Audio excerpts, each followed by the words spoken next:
Mi nombre es Lele Guillén, soy peruana de nacimiento, vivo en Madrid hace 4 años.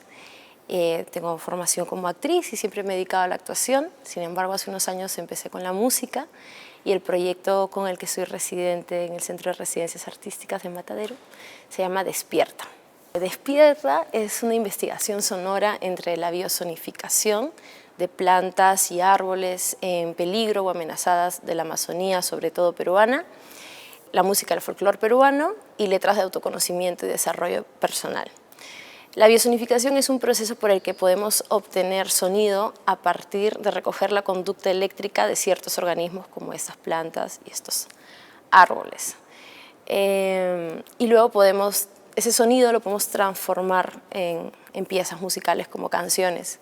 En mi caso, mi pretensión era hacer un EP de 4 o 5 canciones, pero el proyecto, gracias a la residencia, ha crecido mucho y ahora es un disco de 9 canciones y ha sido semilla para una obra mucho más grande. El proyecto tiene muchas capas, entonces lo primero que yo necesitaba hacer para empezar a crear las canciones era crear un banco sonoro con justo los sonidos de las plantas y las especies que quería que participen en este disco.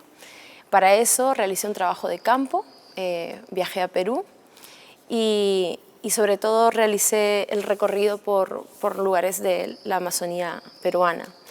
Y cuando estaba haciendo el trabajo de campo con las colaboradoras del proyecto, ya in situ surgió en mí la necesidad fue algo muy orgánico, fue un proceso muy orgánico en el que a partir de escuchar el sonido que emitían estas plantas y estos árboles, comencé a improvisar mucho con el cuerpo y me fui dando cuenta que a partir del movimiento corporal es que comenzaba a improvisar las letras, quizás absorbiendo, como lo hace el biosonificador, que es este aparatito con el cual puedo obtener los sonidos de las plantas, quizás yo poniéndome en modo biosonificadora, comenzaba a absorber el contexto de esta especie, sabía su historia, entendía las cosas que pasaban en el lugar y a partir de cómo absorber todo esto comenzaba a improvisar textos, comenzaba a improvisar canciones, comenzaba a improvisar melodías y movimiento.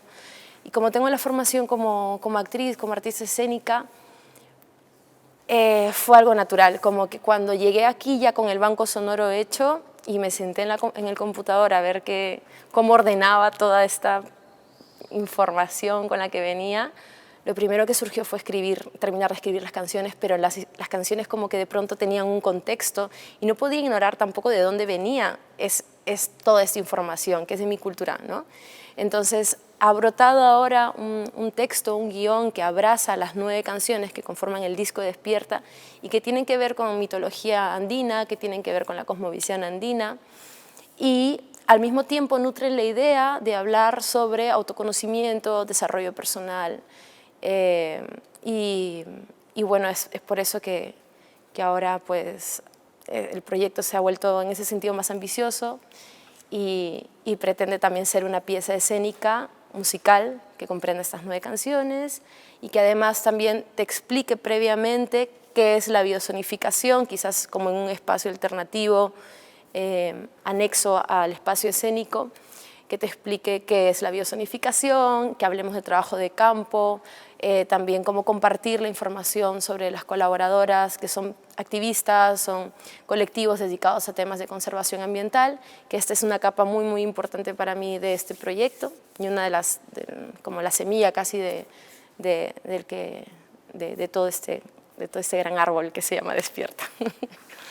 En Perú, ahora mismo estamos viviendo una situación política como muy frágil, por decirlo de alguna manera. Hay mucha explotación de nuestros recursos, ¿no? Y de una forma como una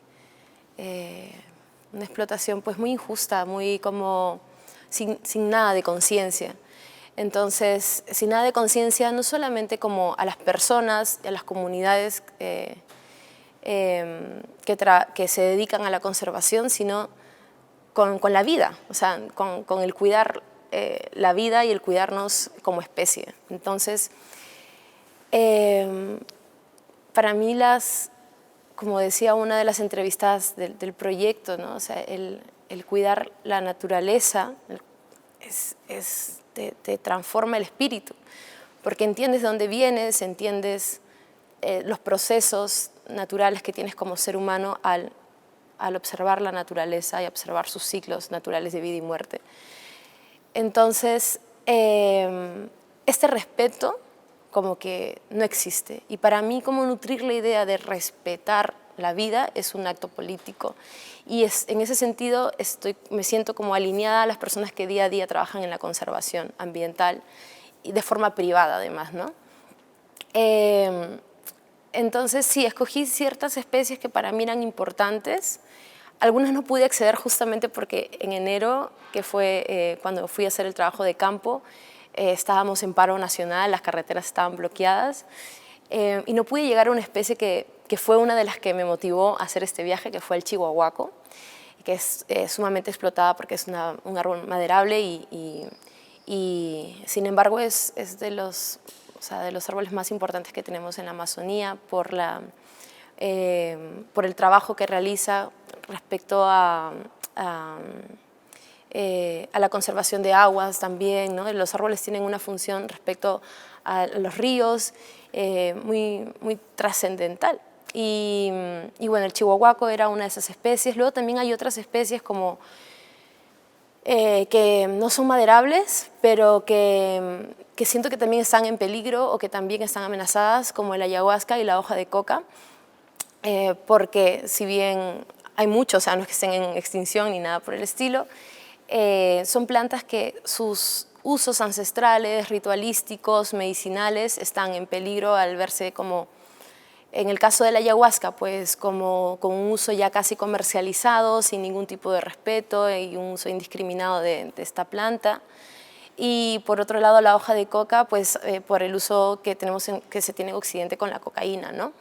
Y esta como no conciencia del proceso de producción que tiene la cocaína y el impacto no solamente ambiental, sino también social, político, a nivel educacional, que tienen comunidades de la selva peruana, el que se produzca la cocaína.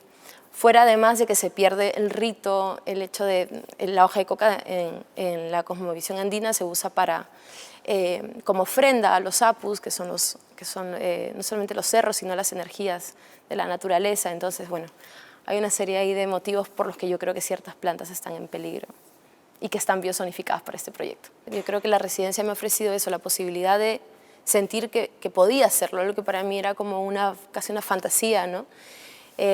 Porque los medios que necesitaba no eran pocos para hacer este proyecto, empezando por conseguir un biosonificador, que fue un poco dolor de cabeza, pero se consiguió. Eso, yo creo que primero la confianza de sentir el soporte de, hey, esto es una muy buena idea, hazlo. Entonces, esa confianza y para mí es de lo más importante que me ha ofrecido la residencia. Luego, o sea, los medios, tanto la asesoría como el financiamiento económico, o sea, son cosas sin que definitivamente yo no hubiera podido hacer este proyecto. O sea, y el espacio en el que se comparte, pues, hombre, es muy bonito porque hay una energía de colaboración. Creo que desde ahí nace también la sensación de no sentirte juzgada o presionada, ¿no? Sino que es más como un crea. Ve, siéntate ahí, haz lo que tengas que hacer, crea, todos estamos en la misma, ¿no? Esta sensación de estamos todos aquí como explorando lo que nuestras inquietudes. Entonces esa homogeneidad y esa horizontalidad, ¿no? Tanto de las coordinadoras como que de las compañeras, creo que es muy importante para no juzgarte a ti misma también. Y sobre todo permitirte soñar y permitirte, en mi caso, que el proceso crezca. Yo me he sentido muy respetada en ese sentido, ¿no? Porque me hubieran podido decir, no, tú tu EP de 4 canciones o tú tu disco, ¿no? Pero esto no es a lo que has venido. Pero no, ha sido como un asumir, ok, ha ido por ahí, vamos a ayudarte por donde tú crees que va tu proyecto. Y las asesorías en ese sentido yo estoy muy agradecida con Edu, con Sonsoles y con Lorena, porque o sea, ha sido un soporte muy, no solamente muy humano, sino también muy profesional. La proyección es estrenar el disco en octubre de este año, 2023, y con suerte para final de año la puesta en escena. Ya con la residencia pues me siento más en confianza como para pedir otro tipo de apoyos o financiamientos para permitir que el proyecto siga creciendo y sobre todo me gustaría mucho llevarlo a Perú también.